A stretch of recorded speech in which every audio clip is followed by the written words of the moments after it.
Someone has access to your screen. Hey everyone, welcome back to our channel.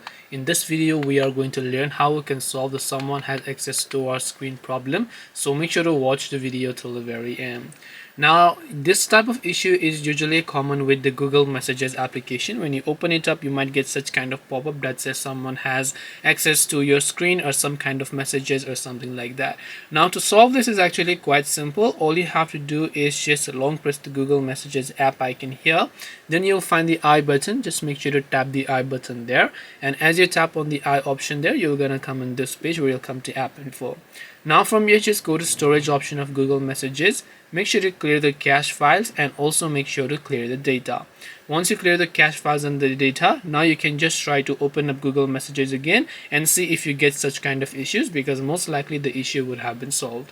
This way you can solve someone has access to your screen problem. Hope this video was very helpful. If you have got any questions, then feel free to leave them down below. Thank you for watching till the very end of this tutorial, and see you soon in the next video.